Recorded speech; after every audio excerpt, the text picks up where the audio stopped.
What's going on, ladies and gentlemen? Today is Monday, July 25th, 2011, and today we are going to talk about a topic that has people polarized in either direction so far, and that is digital distribution. Certain people love it, certain people hate it, people think it will not be the only way we will get game software in the future, and other people already it is the only way they purchase their games, especially PC gamers. Most of them I know get the games through Steam, and that is it. They will never purchase a PC game from a store. And in case there is some people who still don't know, digital distribution means you actually purchase your games and download the software through an online service, whether it be PlayStation Network, Xbox Live, or Steam on the PC. You buy the rights to the software, you download the software, and you never have a disc of the game you purchase. You just download it and install it and play the game that way. So since whether or not you like it, it's going to be the future of the way you purchase your software, what are the positives and negatives of digital distribution? Well, I'm going to go over that with you right now. And we're going to start off with the positives. And the first one is that manufacturing costs will go down significantly for both the game developers and publishers. You won't have to worry about pressing discs. You won't have to worry about making game boxes. You won't have to worry about manufacturing manuals. You don't have to worry about having delivery trucks and delivery teams bringing the products to stores so they can be sold. That alone is going to save them millions, if not billions of dollars in the long run. The second thing that digital distribution will do is it will diminish piracy significantly. Of course, consoles will still be modded and people will still find ways to pirate games, but if there's no physical medium for hackers to copy, burn, and distribute, it will be a much bigger challenge for hackers to copy the games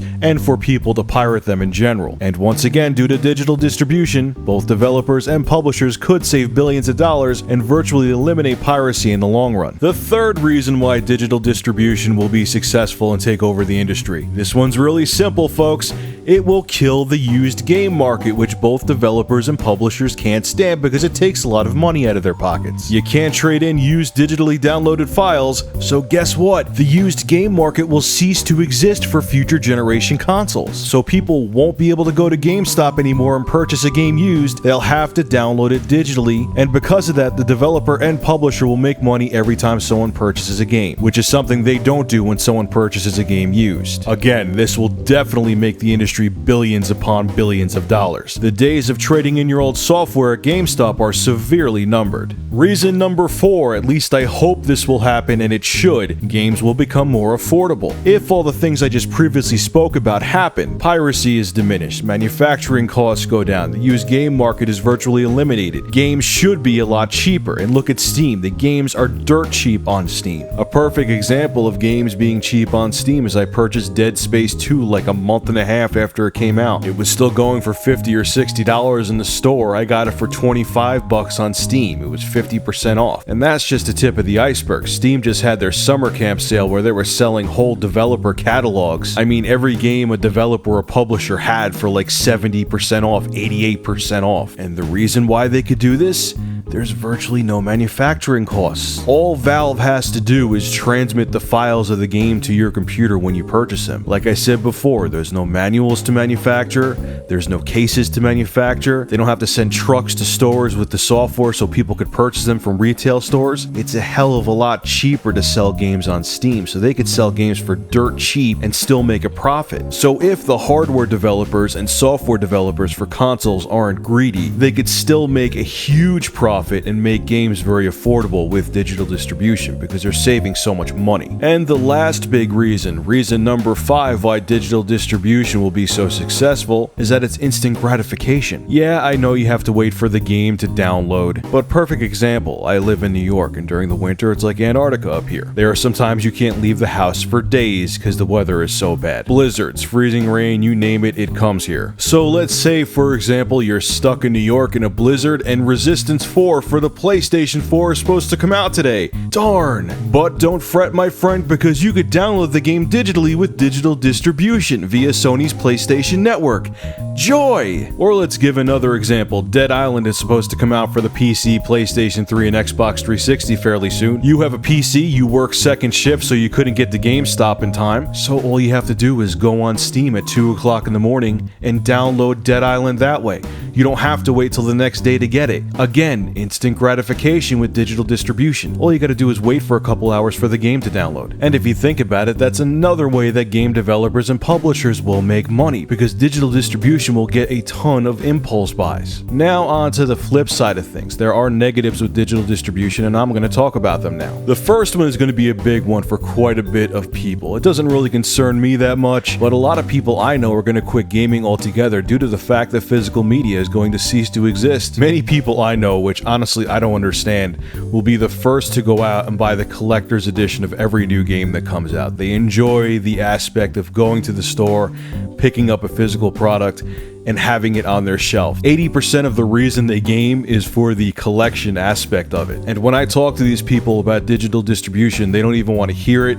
They get angry talking about it. And honestly, a lot of them say they're going to either quit gaming or just collect retro games and not get into the next generation because of it if this happens. So for the people that are hardcore collectors who like to go out and buy every collector's edition of every new game that comes out into the stores, digital distribution is going to be a fatal blow to your hobby. The second big side effect of digital distribution, and honestly it may be the biggest one, is that retail stores that specialize in selling games are going to go out of business. GameStop, whose biggest moneymaker is selling used games, will take a fatal blow when digital distribution becomes mainstream. At least in the United States, by the way. Look what iTunes and the iPod did to music stores. Back in 1999, 2000, and 2001, if you went to my mall in my local town, there was literally five different music stores you could get CDs from. 2003, 3 of those 5 stores closed down. There was only 2. And now in 2011, there's none. You could only go to Best Buy to get a CD, and their selection is diminishing. The same thing is now happening with books. Look at what the e-readers are doing to the bookstores. A few days ago, I got an email from Borders saying that they're closing down all of their stores. And they said the biggest culprit to the demise of their chain right in the email was e-readers. And think about it, it's logical. You have a 3G capable e-reader, you could be in a plane, train, or airplane and download any book that you want of any size in a matter of minutes. It makes going to a bookstore, unless you're a collector once again,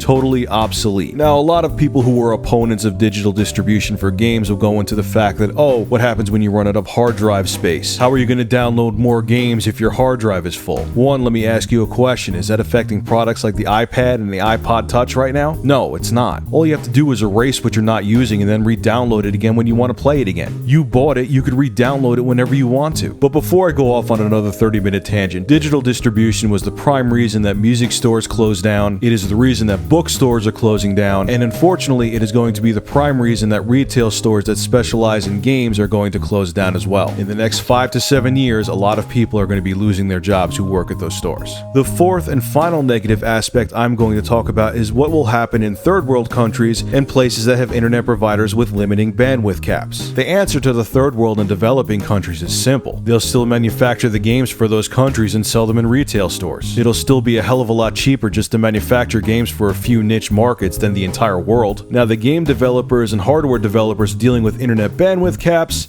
that might be a different story. I'm not sure how that will be dealt with. Honestly, I guess they'll just have to manufacture games and sell them in retail stores where there's internet bandwidth caps. Or what they may do is give the internet providers a cut of the game profits, and in return, the internet providers will lift the bandwidth caps because they're making the money from the game developers. That's my take on it. It's kind of a gray area, and we'll just have to see how it goes when digital distribution becomes more mainstream. So, ladies and gentlemen, that is my take on the positive and negative aspects of digital distribution. There is a ton of more things on both sides that I could have talked about, but if I kept going, this video would have turned into a 3-hour epic that would have had to been directed by Steven Spielberg. So, do you think that digital distribution is the future? And whether or not you feel it's the future or not, are you for digital distribution? Are you against it? Are you so against it that you're going to be one of those people that quit gaming when it becomes mainstream? Leave your thoughts and comments below, and as always, thank you for supporting Review Tech USA.